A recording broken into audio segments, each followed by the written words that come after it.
All students welcome to my channel. আমার চ্যানেলটি দেখার আগে সাবস্ক্রাইব করে এবং লাইক করে কমেন্টের সাহায্যে জানান।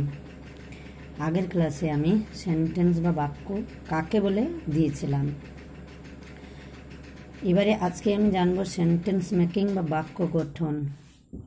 সেন্টেন্স মেকিং বা বাক্য গঠন, বাক্যটা কিভাবে গঠিত হচ্ছে সেটা আমরা আজকের ক্লাসে আমি জানতে পারবো। এবারে একটি সেন্টেন্স লিখতে গেলে আমাদের কোন কোন বিষয়ের উপর নির্ভর করতে হয় সেটা সেদিকে নজর দিতে হবে। কি না, একটা হচ্ছে সাবজেক্ট, 2 নম্বর হচ্ছে ক্রিয়া, 3 নম্বর হচ্ছে কর্ম। মানে কর্তাকে ইংরেজিতে বলা হচ্ছে সাবজেক্ট, ক্রিয়াকে বলা হচ্ছে ভার্ব, আর কর্মকে বলা হচ্ছে অবজেক্ট। তাহলে এই যে কর্তা মানে সাবজেক্ট, আমি কি করে বুঝবো? যে কাজ করে অর্থাৎ ক্রিয়াপদকে কে বা কারা দিয়ে প্রশ্ন করলে যে উত্তর পাওয়া যায় তাকে আমরা কর্তা বা সাবজেক্ট বলি। মানে কি না, যে কাজটা করছে অর্থাৎ কি ক্রিয়াপদকে কে বা কারা দিয়ে প্রশ্ন করলে যে উত্তর পাওয়া যায় তাকে আমরা কর্তা বা সাবজেক্ট বলি। এবারে ক্রিয়া কাকে বলবো? ক্রিয়া বা ভার্ব। কর্তা যা করে তাকে ক্রিয়া বা ক্রিয়াপদ বলবো বা ভার্ব বলবো। এবারে কর্ম কাকে বলে? না, ক্রিয়াপদকে কি বা কাকে দিয়ে প্রশ্ন করলে যে উত্তর পাওয়া যায় তাকে কর্ম বলে। তাহলে ক্রিয়াপদকে কি বা কাকে দিয়ে প্রশ্ন করলে যে উত্তর পাওয়া যায় তাকে আমরা কর্ম বা অবজেক্ট বলবো। তাহলে আমি আজকে কি বললাম? তাহলে একটা সেন্টেন্স তৈরি করতে গেলে আমাদের এই 3টি পরপর বিষয়ের উপর নির্ভর করতে হবে, তাহলে আমরা একটা সেন্টেন্স তৈরি করতে পারবো। সাবজেক্ট দরকার, ভার্ব দরকার, অবজেক্ট দরকার। সংক্ষেপে কি? অ্যাজ যুক্ত ভি যুক্ত ও। সংক্ষেপে আমরা বলবো অ্যাজ যুক্ত ভি যুক্ত ও। কিন্তু আমরা যখন বাংলা বাক্যটা গঠন করব তখন কিন্তু আগে কর্তা, তারপরে কর্ম, তারপরে ক্রিয়া আছে। কিন্তু ইংরেজি সেন্টেন্স তৈরি করতে গেলে আগে সাবজেক্ট, তারপরে ভার্ব, তারপরে অবজেক্ট। কর্তা আমরা জেনে রাখলাম যে কাজ করছে, অর্থাৎ যে ক্রিয়াপদকে কে বা কারা দিয়ে প্রশ্ন করলে যে উত্তরটা পাবো তাকে আমরা সাবজেক্ট বলবো।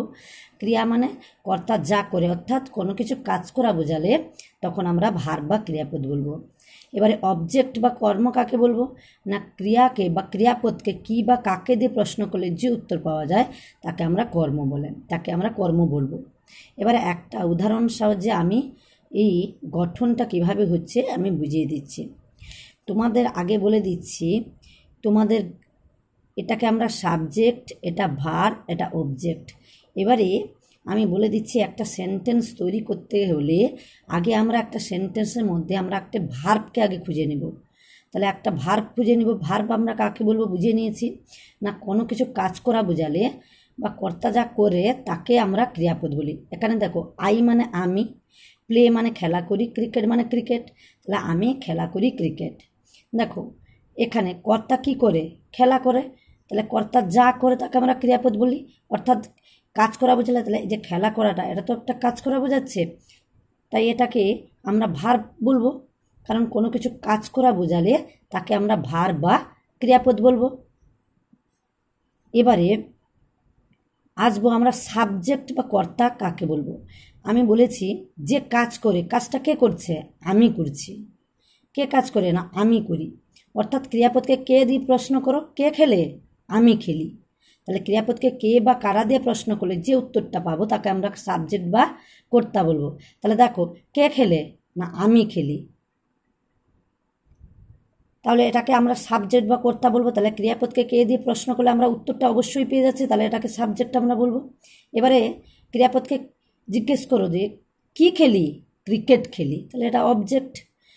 কি বা কাকে দিয়ে প্রশ্ন করলে, ক্রিয়াপদকে কি বা কাকে দিয়ে প্রশ্ন করলে যে উত্তরটা আমরা পাবো তাকে আমরা কর্ম, অবজেক্ট বা কর্ম বলবো। তাহলে আমরা জিজ্ঞেস করি ক্রিয়াপদকে যে কি খেলি? না, ক্রিকেট খেলি। তাহলে ক্রিয়াপদকে কে দিয়ে প্রশ্ন করলে সাবজেক্ট, ক্রিয়াপদকে কি দিয়ে প্রশ্ন করলে অবজেক্ট। এইটুকু মনে রাখলে একটা সেন্টেন্স তোমরা তৈরি করতে পারবে। আগে সেন্টেন্সের মধ্যে ভার্বটাকে খুঁজে নিতে হবে। ভার্ব তো খোঁজা সবচেয়ে সহজ। কোনো কিছু কাজ করা বোঝালেই, যেমন করা, খাওয়া, যাওয়া, হাঁটা, সব কিছুই কাজ করা বোঝাচ্ছে, তাহলে সেগুলো সেই ভার্ব বা ক্রিয়াপদ। তাহলে কোনো কিছু কাজ করা বোঝালোই মানেই সেটা ভার্ব বা ক্রিয়া। তাহলে আমাদের ভার্ব খুঁজতে কোনো অসুবিধা হবে না, কারণ কি কোনো কিছু কাজ করা বোঝালেই আমরা ভার্বটা খুঁজে পাবো। এবার যখন ক্রিয়াপদ বা ভার্বকে যখন আমরা কে দিয়ে প্রশ্ন করে নিব, তখন আমরা এটাকে সাবজেক্ট পেয়ে যাব। আর ক্রিয়াপদকে যখন কি বা কাকে দিয়ে প্রশ্ন করব, যখন আমি উত্তরটা পেয়ে যাব, তখন কিন্তু অবজেক্ট আমরা পেয়ে যাব। তাহলে এই সেন্টেন্সের মধ্যে দেখো সাবজেক্ট, ভার্ব, অবজেক্ট। তাহলে একটা সেন্টেন্স তৈরি করতে গেলে তাহলে 3টি ফর্মুলার প্রয়োজন। একটা হচ্ছে সাবজেক্ট, 2 নম্বর হচ্ছে ভার্ব, 3 নম্বর হচ্ছে অবজেক্ট। Subject, verb, object. অতএব শর্ট ফর্ম হচ্ছে অ্যাজ যুক্ত ভি যুক্ত ও। তাহলে এই 3টি জিনিস যদি না থাকে, তাহলে আমরা কিন্তু সেন্টেন্স গঠন করতে পারবো না। সেন্টেন্স গঠন করতে গেলে এই 3টি বিষয়ের উপর আমাদের অবশ্যই নজর রাখতে হবে, লক্ষ্য রাখতে হবে। তাহলে আজকের ক্লাসে আমরা সেন্টেন্স কিভাবে গঠন করলাম তাহলে বুঝতে পারা গেল। আজকের মতন শেষ করলাম ভিডিওটি।